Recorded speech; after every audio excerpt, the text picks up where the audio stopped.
Hi everyone, this is Omar Al-Siraj. I'm going to be your discussion leader for this week. In this week, we are going to discuss NATO Chapter 6, the BC 44, Ethnic Studies and Transformative Education, along with Faculty Reflective Practice in ESL Teacher Development Groups from Practice to Principles. NATO Chapter 6, BC 44 and Ethnic Studies. In this chapter, actually, need to look back to our early life during 1970s when Nito's career shifted from public school teacher to instructor at Brooklyn College as a member of newly founded Puerto Rican Studies Department. During this time, she became actually a member of the BC 44. What is BC 44? BC 44 was a group of faculty, staff, and students that challenging the hiring of a new department chair, one who was not recommended by the appointed search committee. In the hopes of preserving the original mission of the program, they protested the new hiring. They took over the offices of both the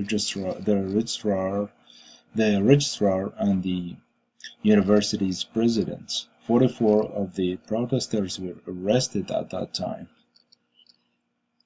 and they exited. By the time they were arrested, actually, they exited from the registrar office with their fist high. That means we are triumphant. So that was the story of the BC 44.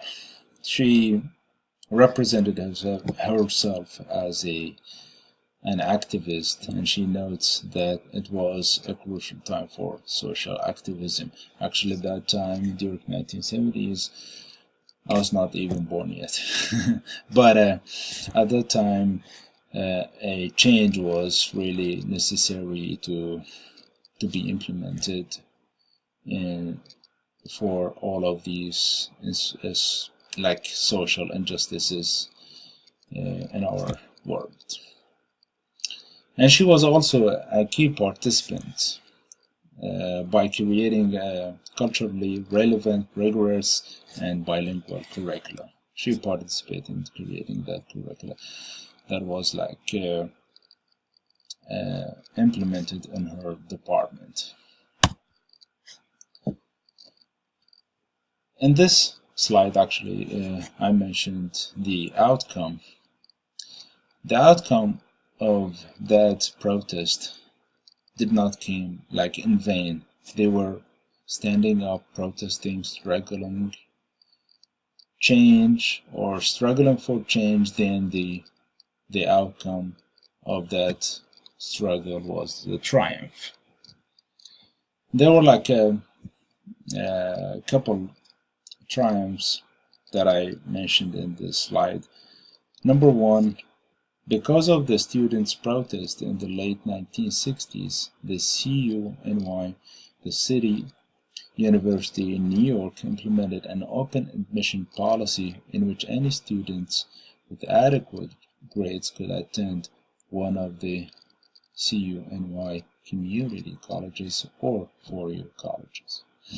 Number two, it is the students who demanded an ethnic studies program. Not everybody, not anybody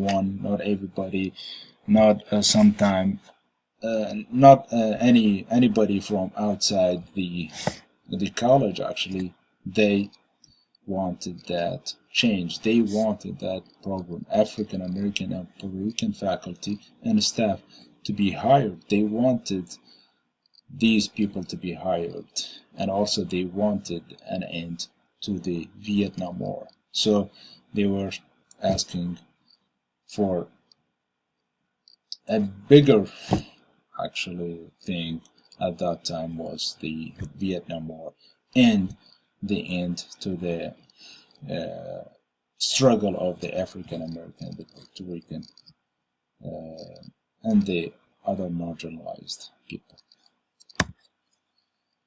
And because of the protest, actually, the department became renowned for its activism as well as its research and scholarship.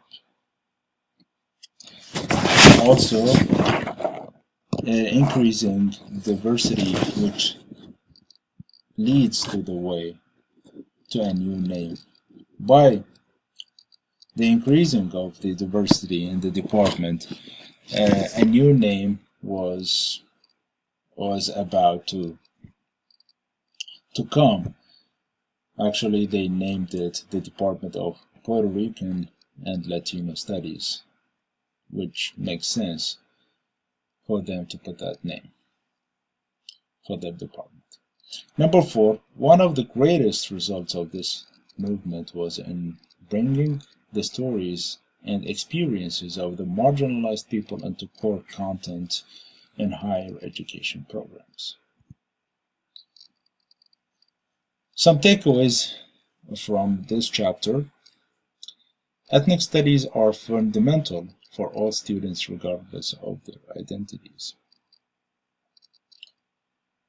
Cultural and linguistic differences need not to be degraded, but it can serve as a strong foundation for learning. Activism is necessary to confront social injustice.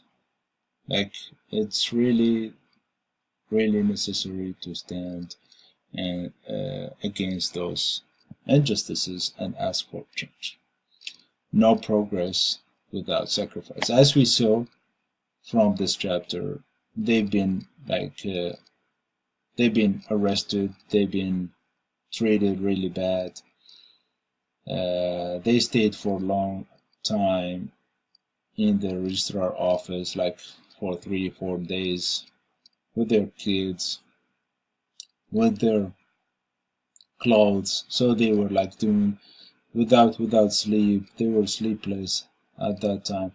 So they struggled, and the outcome of that struggle, we saw the change. So no progress without sacrifice. Lastly but not least, discussing the BC 44 in teachers' preparation programs can introduce NITO tireless work for social injustice, or for social justice, I mean.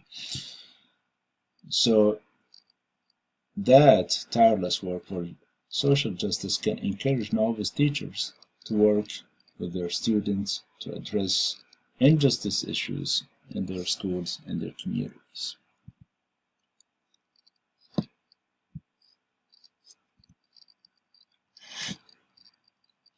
In this slide, we come to the Farrell T reflective practice and his reflective questions that I found really important. I mean, there were so many questions, but these are like the questions that I found really interesting to me.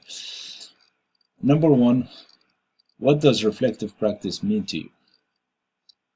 Number 2, should language teachers reflect on their practice? Should or should not? That's your choice. But the writer will give us some feedback on that and some recommendations. How can teachers reflect? Number 4, what are the barriers for teachers wishing to reflect on their practice? Number 5, what kind of information can teachers get when they reflect on their practice? Some takeaways from the reflective practice. Number 1, there are 2 types of reflective practice. First, the informal practice. This practice often leads to frustration and it results to no improvement. Second, the evidence-based approach. The evidence-based approach, this approach suggests that teacher can become informed decision about practice. They will be informed from evidence gathered is better than the perception that may or may not be correct. So, a reflection based on evidence is better than perception that may or may not be correct. Number two, reflective practice suggests that teachers move away from routine teaching and engage in reflective teaching. Because so many teachers, because they are doing things over and over again, they tend to do it in a routine way. So without the reflection on their work, their work actually, or their teaching style will be seen as boring by the school or by the students as well, as we saw from the article. Number three, experienced language teachers can engage in evidence-based reflection on their work by encouraging them to form a teacher reflective groups.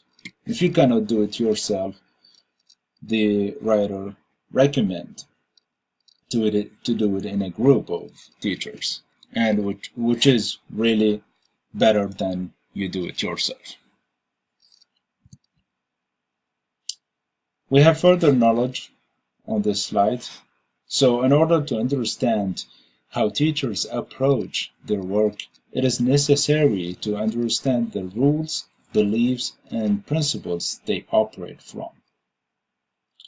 Reflecting on the sources of the experienced ESL teachers' beliefs can allow language educators a useful lens into how experienced teachers' personal beliefs and theories influence their perception and evaluation of their teacher. Of course. Reflective practice will avoid "I don't know what I'm going to do today" syndrome. So, pretty much, he said, if you are doing a reflective practice, if you reflect on your work each day or at least once a month, you will avoid the "I don't know what I'm going to do today." It's a syndrome happened to so many teachers. I'm not saying all of them. The conclusion for this week is, or for the Farrell reflective practice, the writer made some recommendations suggesting that when language teachers engage in evidence-based, systematic, reflective practice, they will do that by meeting regularly in a teacher reflective group, writing about their practice. So when they form these meetings, they have to write about their practice, how they can do it, what are the barriers, what are the issues, and so on and so forth. Examining their beliefs, roles, and particular critical incidents. If they have an incident, they mark it down. They will discuss it later on with their group or with their reflective evidence-based group, let's say, and how to address these issues and how to come to a solution to these issues that they already faced or to that incidents that happened to them. And by doing that, they can become more aware of who they are and where they are going to. Indeed, when teachers meet regularly, they will be more comfortable explaining their teaching routines to themselves and to the others. And this is the end of the presentation. I hope you like it and have a good one. Thank you.